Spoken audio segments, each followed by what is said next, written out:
Welcome to episode 33 of OT Conversations That Matter, the podcast. My name is Justine Jecker, and I will be hosting today's conversation on transforming Canadian healthcare systems with Dr. Ivy Bourgeault and Dr. Ivy Oandasan. Dr. Ivy Lynn Bourgeault is a professor in the School of Sociological and Anthropological Studies at the University of Ottawa and the research chair in Gender, Diversity, and the Professions. She leads the Canadian Health Workforce Network and the Empowering Women Leaders in Health initiative. Dr. Bourgeault has garnered an international reputation for her research on the Canadian health workforce, particularly from a gender lens.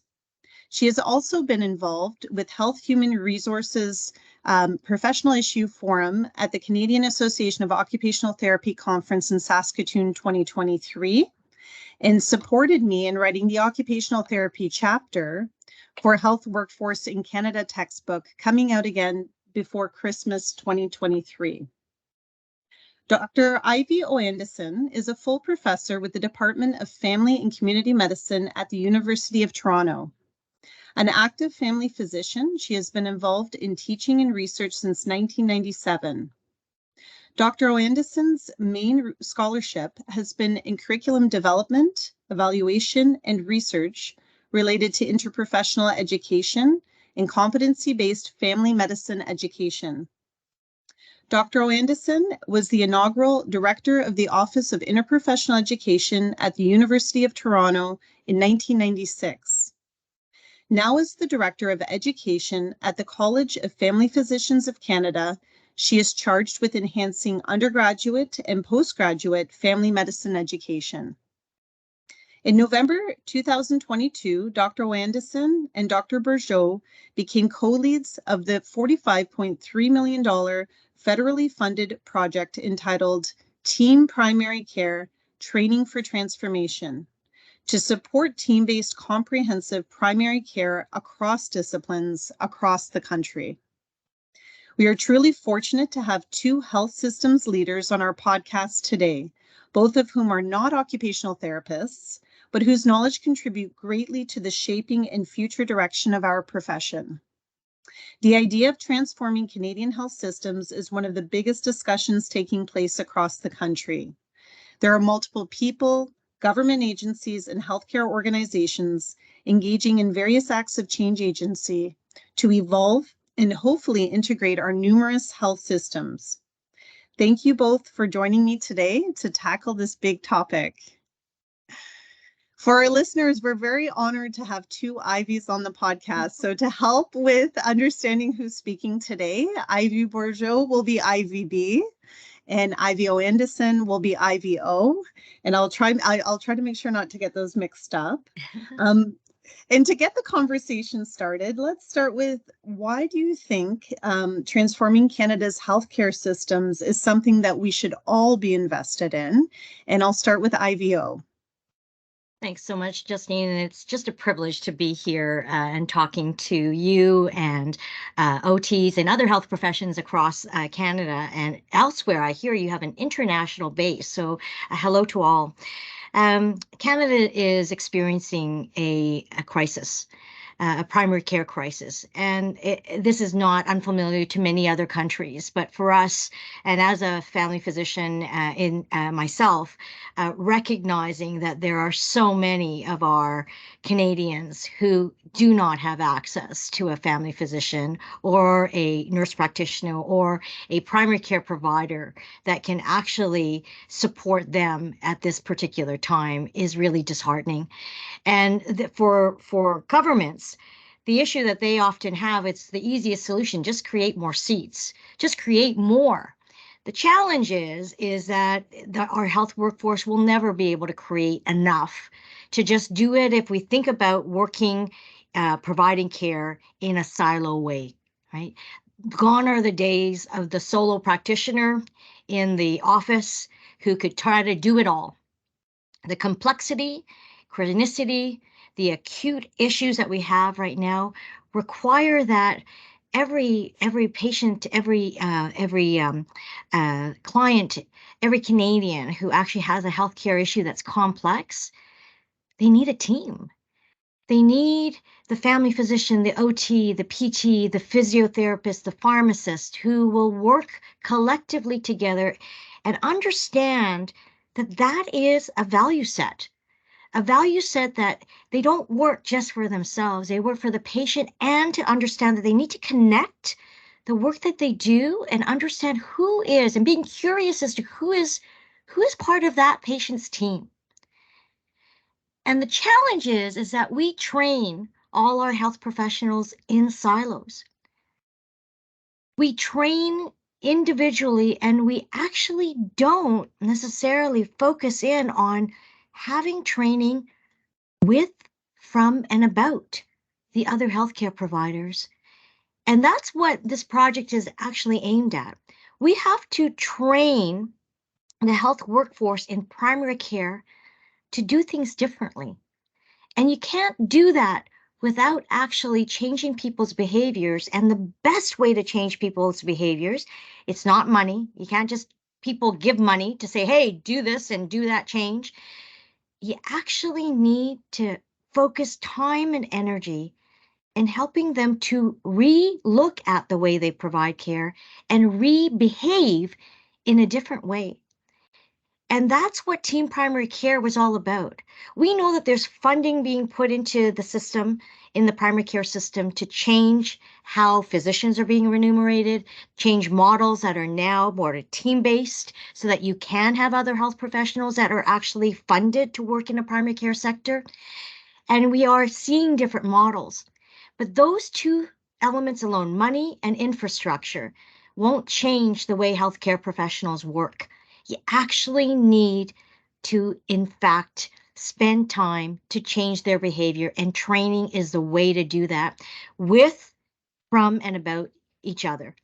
And it needs to be explicit. It needs to be times well spent. And we've created mechanisms to allow that to happen very quickly, fast, as well as how we can change the way that the upstream learners coming into the system can actually be ready to do this kind of work for us in the future. I'm going to pass to Ivy B, because you have such incredible thoughts and history in this as well. Thank you so much, Ivy. So you can see how inspiring it is to be working with another Ivy.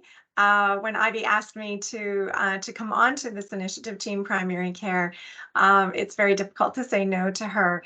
So yeah, I wanna like come back to the sort of the foundational question: why primary care?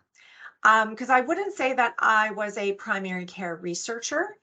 Or even like sort of a primary health workforce researcher, primary care health workforce researcher. And I have come to view myself as that because of this very inclusive approach.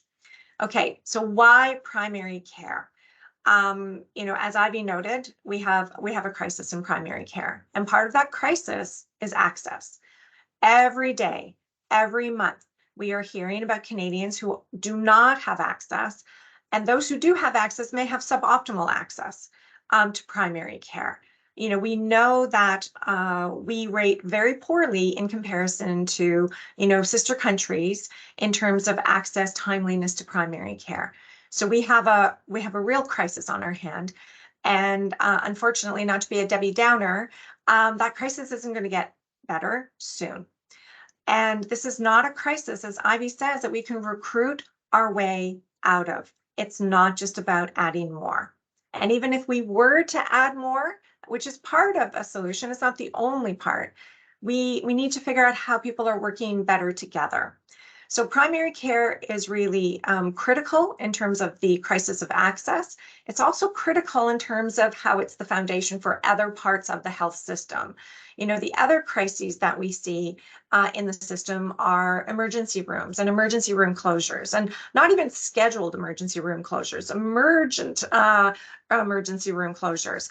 And why is that the case? Because people have delayed getting primary care, in part because they may not have access, in part sometimes they are presenting to emergency with primary care concerns. So in addition, both the delayed and lack of access increases the volume in emergency rooms, which increases volumes there, which increases volumes in emergency rooms, increases volumes, in long-term care, which, members of our team have said is really, truly primary care in another setting. So primary care is really that linchpin to all of the other parts. So that's why primary care. Why training? Because one would think they would go to all of those things that Ivy mentioned, right? Let's get, different practice models. Let's, get funding for everybody. And again, all of that is important, but our lane is foundational. Our focus on training that is needed for the transformation. It's necessary, but insufficient, but it is oh so necessary. And it has been invisible, right? It hasn't gotten the attention. And so Ivy's vision when we went into the conversations around trained primary care is to focus on that. And she highlighted from the Romano Commission report is that if we are expecting people to work together in primary care, shouldn't they have trained together? And lots of people have been using sort of analogies to hockey. Like we wouldn't put a team out there if they had never practiced together. And we definitely wouldn't put a team out there if they didn't know that the goalie is in the goal and the center forward is at the front and the defenseman, help make sure that, goals don't, folks don't get in to score on the goalie. So they understand. So that's why, when Ivy says learning about what those different roles are with and from are critical elements. And those have been absent. Not, there have been pockets of innovation. How do we take those pockets of innovation, create opportunities for there to be knowledge sharing, spreading and scaling those for greater impact? So again, primary care is critical. Training for transformation in primary care is foundational. And that's what the Team Primary Care Initiative is doing. I love that. What a powerful opening. And I love the history piece that's being brought into this because the Romano report is over 20 years old. And this idea of learning with, from, and about one another is probably about 30 years old, at least that language. And it is, this is why this is so pressing, right? Is those that have been involved in the world of interprofessional education, collaboration, and team-based thinking, it's been 30 years in the making. And right now is kind of that tipping point where systems we're seeing in the wake of COVID are completely collapsing. And I want to pick up on what you've both been chatting about. So Team Primary Care is a national vision. And we are governed provincially in our healthcare systems. What is it going to take horizontally and vertically to transcend the provincial barriers and to get to a place where this strategy could become a reality nationally? Sorry, IVO, I'm going to start with you on that. Whenever you have to make a change, the change, you have to have the vision. And if you look at Cotter's work, there needs to be some type of urgency, right? And so I think we've got the urgency in itself. You also have to have, I'm going to say, some key principles in terms of how you want to see that change actually being put to place, right? And that is because principles can help with this whole structure we have federally and provincially, and you've got all these health professionals in itself. We actually have to, I'm going to say first and foremost, agree upon that there are principles for primary care. And those are well known.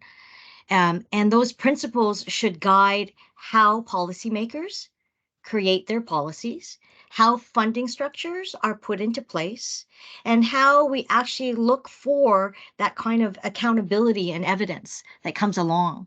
And so those 4 principles I'm going to say are first contact, right? What is primary care? Again, remember that primary care, those countries that have a strong primary care foundation have better population outcomes. And so this is the premise, right? And so what we say about these principles is that first contact, anybody who's in the first contact within the primary care sector, that could be a paramedic, it could be a pharmacist, it could be an OT, it could be the family physician. We talk about how if you are the provider that can provide all that is needed for that particular encounter with the patient, the comprehensive nature of that particular encounter with the patient, great. you can manage and deal with that particular issue, and that's wonderful. But recall that patients often have multiple issues, right?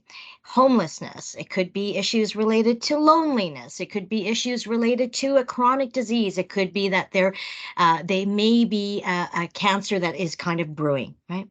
And so if you're a provider, the first contact, and there are other issues that you cannot actually address, it behooves you, if you are part of the primary health workforce, to know that you need to connect that patient with whoever is part of the team that can actually provide what is required for that patient. And that is what we talk about. The second principle is coordinated care.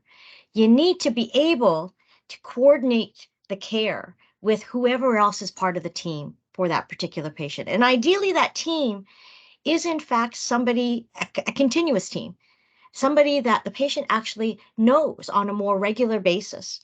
And that continuity of care that actually addresses the whole of all the issues, the homelessness, the preventative care, the issues related to the chronic care, all of those elements often require a whole host of other healthcare providers. And they need to be coordinated and connected to provide continuity of care. When you provide continuity of care, you actually can get to the comprehensiveness of what all the patient actually requires. And that's what we hear. We hear with Apple, with it's about access. You just need to deal with the issue at that time, and you just need to go there. But it's not just about that, because what if your cold-like symptoms actually are um, uh, uh, furthering some of your chronic disease issues that you have as well? How about if your cold-like symptoms or the others are that you can't pay for the medications that are required because now you have an infection? If you just deal with the one issue without seeing the whole, you're not doing justice to what patients require from the comprehensiveness of care. And so our system needs to, one, ensure that all healthcare professionals are trained to those kind of principles. We need to ensure that the way that the healthcare system is structured allows for that coordination, allows for that continuity. That is like the electronic medical records that you're hearing. That if I'm a pharmacist who might have first access to a particular patient, because I can see them now as a pharmacist, that I should have access to their electronic health record. Otherwise, how am I connected, and how can I coordinate with their family physician or their nurse practitioner? And how then can we actually say anybody who has first contact actually can contribute to the comprehensive nature of the care that is required? And so the infrastructure needs to actually support that principle. And the funding needs to follow that principle.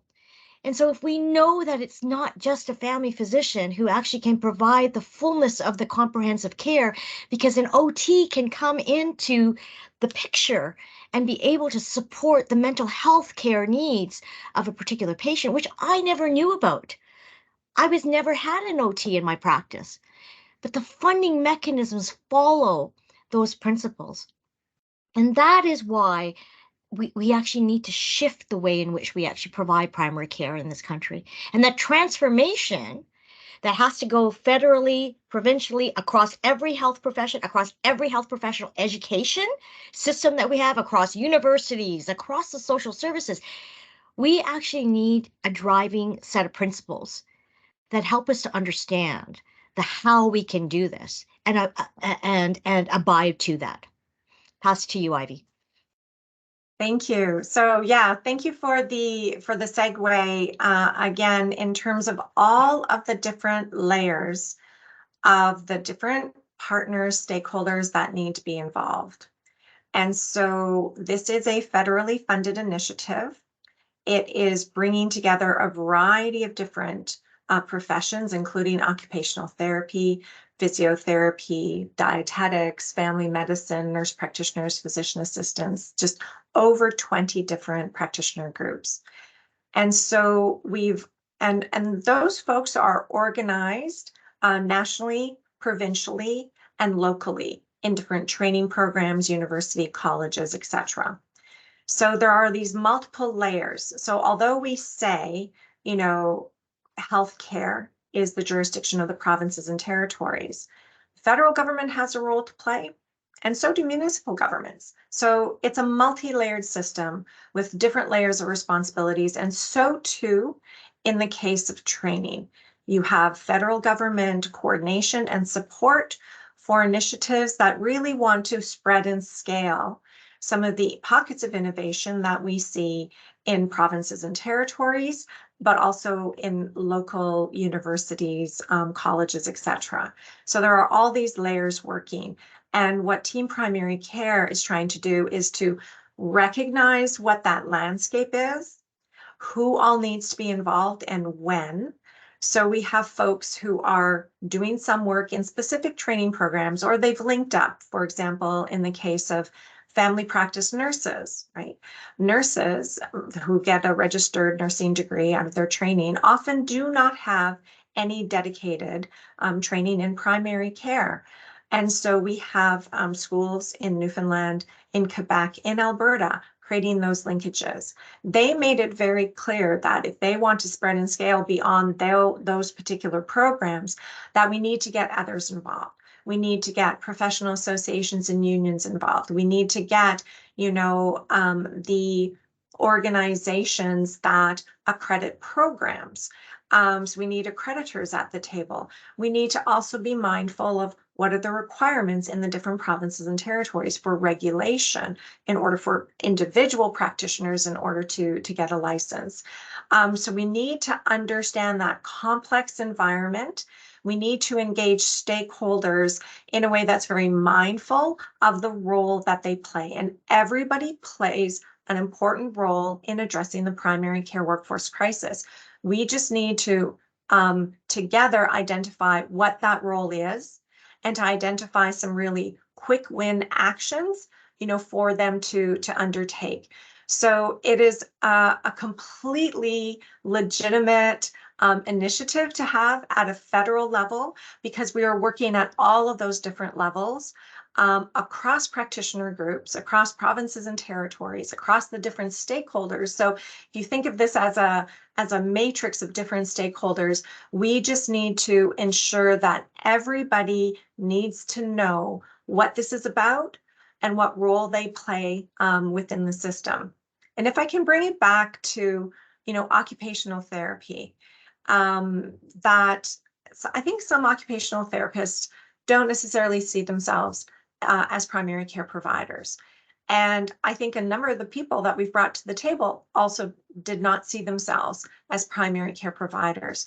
And so we've had these crucial conversations to say, coming back to the 4 C's that Ivy identified, first contact, comprehensive, coordinated. Do you have a role in those elements? And could we be more inclusive in what we view as primary care, and therefore more inclusive of who are primary care providers?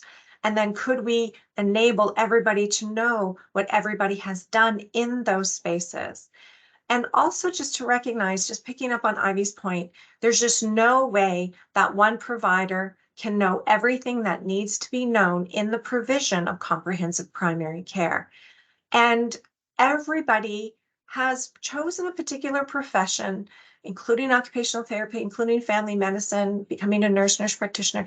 They've chosen that for particular reasons. Maybe they've had experience of occupational therapy. They have somebody in the family or have received care from an occupational therapist, and they are drawn to that. And everybody who goes through this training have been highly skilled people. They bring those skills to primary care challenges that patients and communities come to getting a service. And so we want to utilize all of those skills that individuals have invested and we as a public have invested in their training, because whether I know everybody pays a tuition fee, but we also subsidize that. So that's a better return on our investment if we get the most out of those folks. So this initiative is really trying to, again, coming back to learning about, from, and with, so that people are, all the different practitioners are able to utilize their skills, they're recognized. That's really helpful for them to feel that they're part of the solution and they're not sort of put off on the side. They're not able to access the electronic health record. As Ivy said, they are truly contributing to the care of primary care of people in communities going forward. So yeah, that's what's inspirational for us. Maybe just Thank to you. add, Justine, if I Yeah. can, that so again, giving it more of just a real example. So honestly, I came into this field because when I first started practice about 25 years ago, like I was curious because I was started to work with a pharmacist that was working in our clinic, because we had the benefit of having a pharmacist and a social worker that were in our clinic. But I actually didn't know what the social worker, like, what does a social worker do? I had trained for over 6 years in my medical training, and I kind of met a social worker in the hospitals, but I hadn't really met a social worker within a family practice clinic. And the impact of that is, it, I didn't know that that social worker actually knew how to do the psychotherapy.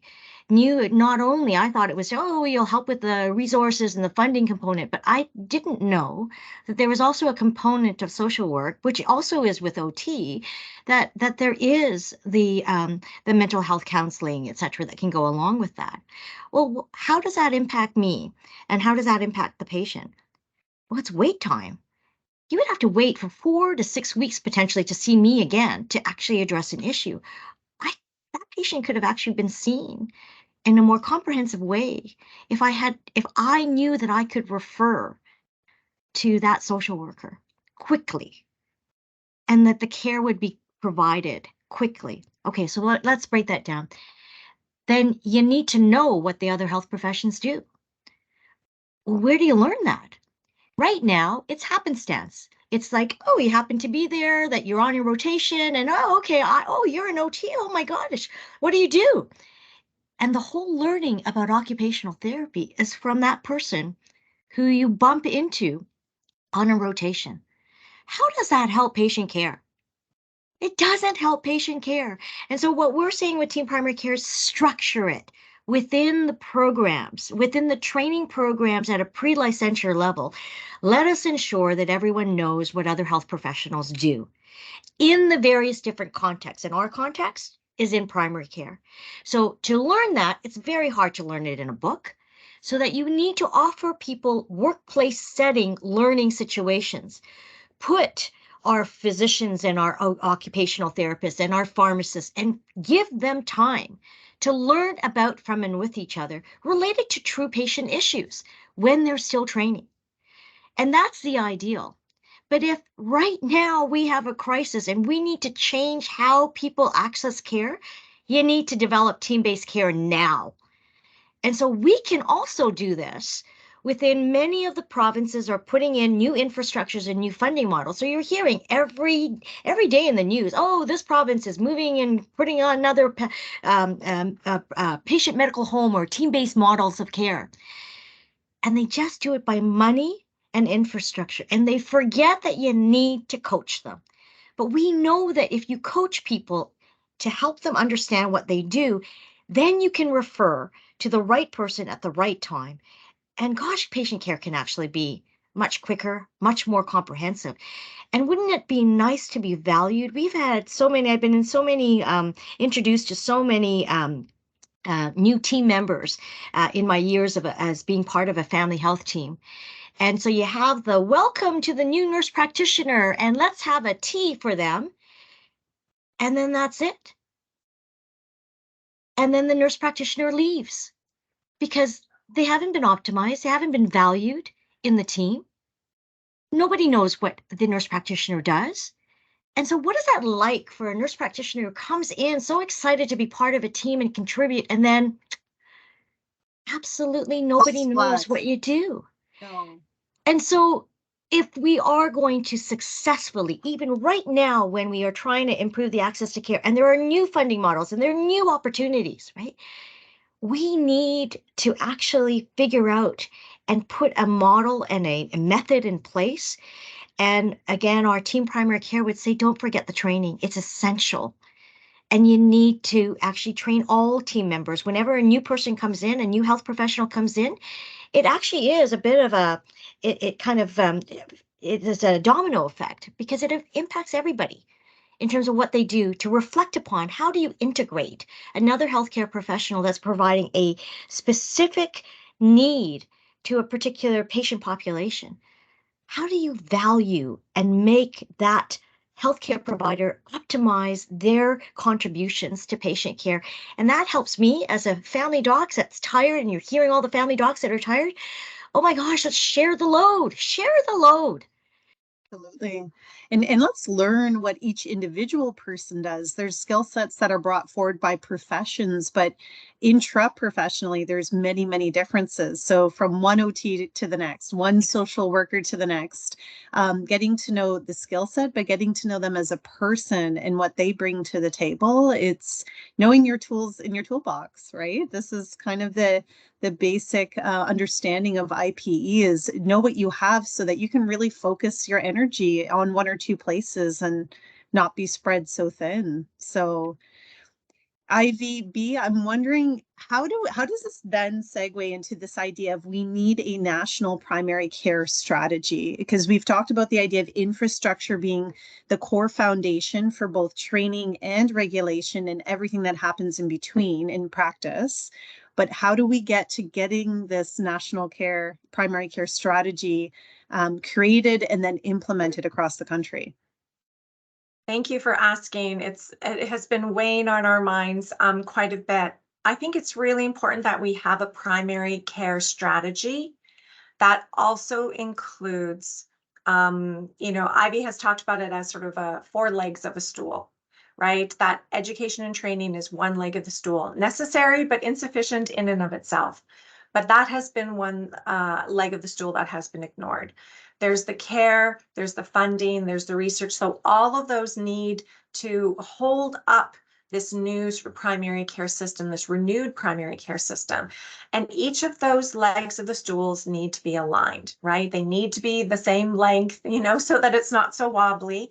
But this leg of the stool has been ignored, and that's the work that we are doing. So we're laser focused on that because it has been ignored. But we also need to dovetail with ensuring that we do research and evaluation, and we've embedded into, again, Ivy's vision, embedding developmental evaluation into the entire initiative. There's a developmental evaluator with each of the over 40 teams that are working on this. So we've made sure that we have that research in place. And then how do we create, data around indicators? We know what we report internationally. So what are important sentinel indicators that show the worth of really high functioning team-based care that have had this much more explicit and not happenstance training? How does that then get structured in models of care that are funded appropriately? So, and then also recognizing the regulatory environment, as well as the accrediting environment. So there's all of those different layers that we want to make sure are aligned. All of that needs to be taken into consideration in a primary care strategy that has as its ultimate goal more access to all Canadians, as if it was like, going to your public school in your neighborhood. That's ultimately what we want. But we also want to be mindful. And, at the Canadian Health Workforce Network, we've invested a lot of time and energy into supporting the health workforce. We need to ensure that that is good work for the primary care providers. Ivy has noted, the enormous burnout and burden level amongst primary care physicians. We see it in nurses, but it exists all across the workforce: occupational therapy, radiation technology, midwifery, and so that's another really important initiative. So ultimately patient access, but this has to be good and sustainable and rewarding work. And what makes it rewarding is that there's a balance of workload and that you are bringing your skills and training to the problems that are being presented in primary care. So a strategy, yes.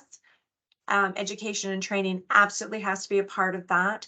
Embedding research and evaluation as well, and articulating that with models of care and infrastructure support going forward. I'll add and just say it's been really curious because if you look and try to hunt to look for if Canada has a primary care strategy, we don't. And if you look and you hunt and look for a primary care table at the federal level to actually help coordinate a change in primary care in this country, we don't. We have a hospital-based care system in this country. And it rightfully so. I mean, when we started, it was kind of acute care, young population, deal with the hospital, you go in the hospital, you come out, right? But the pandemic really showed us that anybody working in the primary care sector is not connected.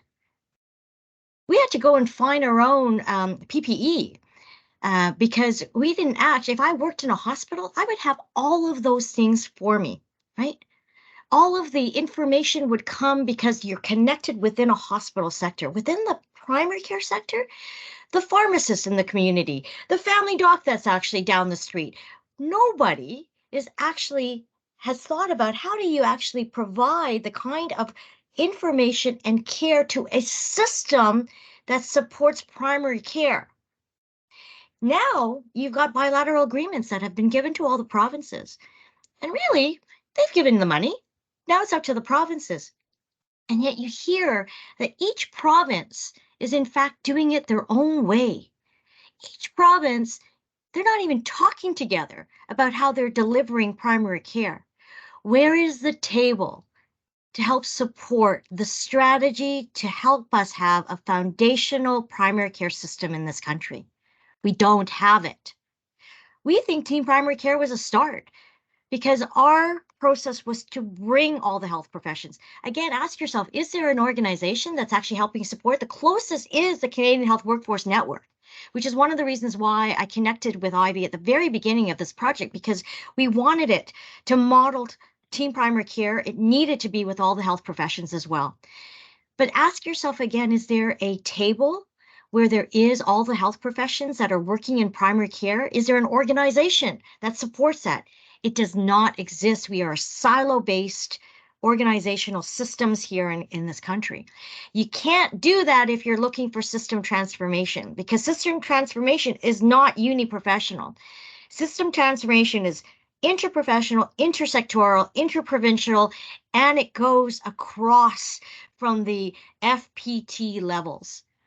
And so to do this, it is really complicated. It is complex, and people in government don't like complexity. They want simple solutions, just train more. And the challenge with why we haven't been able to solve this particular problem, and the reason why we have increasing access to care and burnout with the providers, is we actually need to go back to the basics and rethink about the principles of what we're trying to do. And I would say, again, those 4 principles related to primary care and creating a primary care system that connects to the hospital-based system. We need effort in the primary care system. We need a strategy. We need a table or education, practice, policy, and research and government sit together at a pan-Canadian level to figure this out. And that's our plea. That is the plea from the Ivies. Will say we need a primary care strategy table. And we're there to support the training element of it. We're the researchers, we're the policymakers, and we're the practitioners and the provinces. We'd love to connect with you. How do we do that? And whose responsibility is it to create that table? I think it might be federal. Absolutely. If I could add, a strategy without a structure is not going to go anywhere. A strategy without accountability is also not going to go anywhere. So a strategy is, again, necessary but insufficient. And I do understand that when you talk in complexity and that it's more complicated than, simply training more, I appreciate that can be received in a way that, oh my God, could we just make this simpler? Unfortunately, we can't. But what we can do is we can create processes and strategies and opportunities to dialogue, to appreciate and understand the complexity, and to move forward in a collaborative, coordinated way. So it's actually taking the 4 C's of primary care and applying it to a primary care strategy and a structure such as a primary care collaborative. Other countries, and we're looking for international inspiration, even though we're quite focused on moving things in Canada, we're looking at leading practices internationally and how we could adopt and adapt that, to a Canadian context. So other countries have primary care collaborative. It's a table where all of the different partners are at the table, inclusive, really, focused on outcomes, bringing in those 4 legs of the chair that are necessary, but in and of themselves are insufficient. And team primary care training for transformation is really about that often overlooked, neglected training component. So that's part of it. A strategy needs a structure, needs accountability, needs an embedded quality improvement process so that you have evaluation, so that you're setting certain targets, you're hoping to meet those. And I mean, let's look at some of the indicators that we are measured on internationally. Why don't we take those and think about how do we improve those? Bringing, again, working our way back to how do we use training as foundational to achieve better operations within teams, and therefore to get those outcomes that we are hoping for. So we need to have all of those layers working, and so I think I think it's important to give people who would like simple decisions to make a path that recognizes the complexity but enables them to still move. That the complexity is that this group needs to do this group needs to do this. We need to do this in a coordinated way, but it isn't just one lever or 2 levers. It's multiple levers that we have to exercise. And that table would enable those crucial conversations about those levers, because otherwise people go off and they'll go, well, we're going to help solve this crisis by doing X, but X may have some knock-on effects that are negative for somebody else, as part of the table.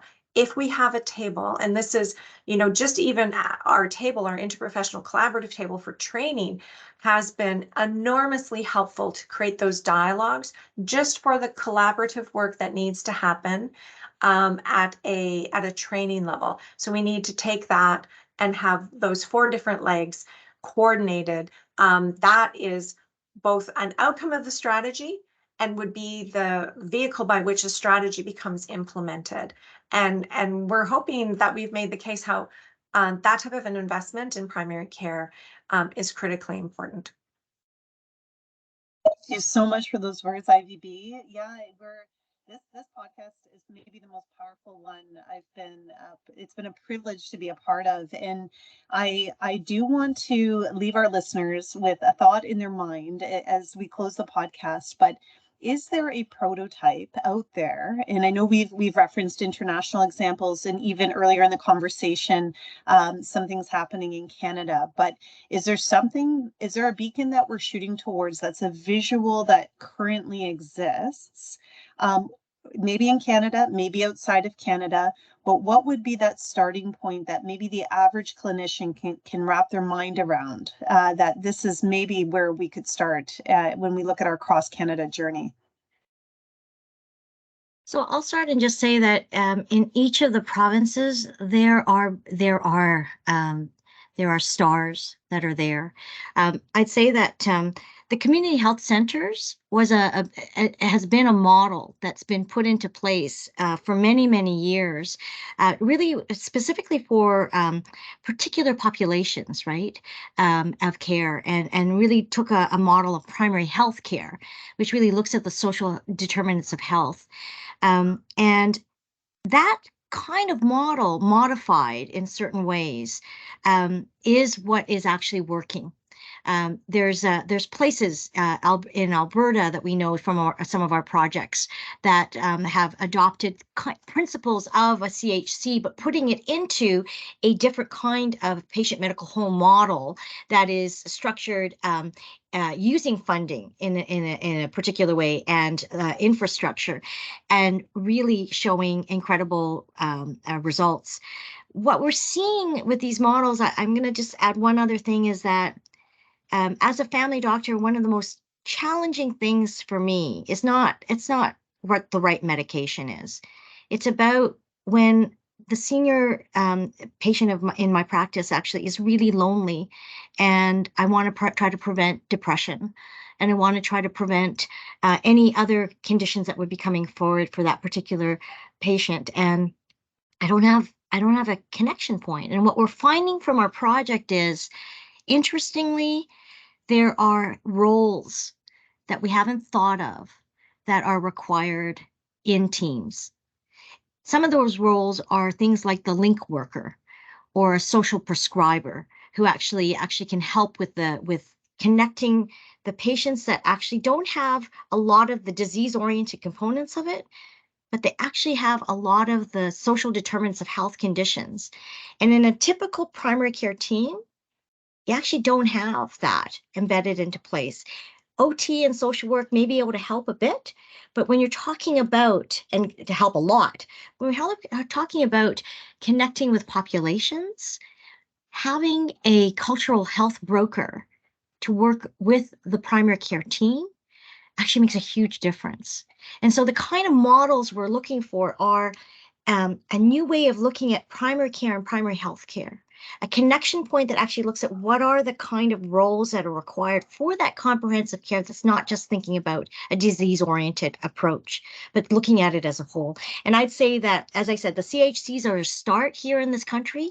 There are others that have had team-based care that have been put into place in these new models that we've put into place. Every single province has it. And that's our challenge. We don't know who they are. We don't readily know who they are, so we can actually bring them up to the rest of that table to say, here is the beacon, here are the examples, because there's no one example. It's contextually based. And that's the whole element of this. It's contextually based, but we can learn from each other.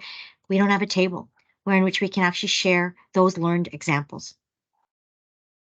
I'll just augment to what Ivy has said. There are amazing pockets of innovation in Canada that we need to shine the light on, that we need to spread and scale. But I will note that although we are looking at international leading practices, there is nothing like team primary care internationally. And I know that because we presented it just last week with some of our sister countries in the International Health Workforce Collaborative, and they're just like, that's amazing what you're doing. You're doing the foundational work that hasn't been happening in our other countries. So I think we are leading this charge on truly interprofessional, inclusive training for comprehensive primary care that will get us out of this crisis. We just need to have a longer runway, and we really appreciate the opportunity to speak with you about this and to share what's so incredible and all of the amazing work that's being done by our 40+ team. So thank you so much. Thank you so much, Ivy Bourgeault, Ivy B, Ivy Oandasan, Ivy O, for being on the podcast today. It's been just such a tremendous discussion. And for those who are new to the podcast, this is our January 2024 episode airing on Canadian health systems transformation. We do have 2 primary care episodes from October 2023 of OTs across the country engaging in primary care, as well as a December 2023 podcast looking at team-based leadership. all of these podcasts are really trying to give voice to something that is critically important for clinicians, families, patients, and clients across the country, for all of us. We do dedicate this message to the governments of Canada across provincially, municipally, and of course federally. It's an honor to hear the voice of Team Primary Canada here today, and we want to continue to support this work at CAOT over 2024 and beyond. So I want to thank you both for your time, and we look forward to an update at the end of 2024. Thank you so much. Thanks, Justine.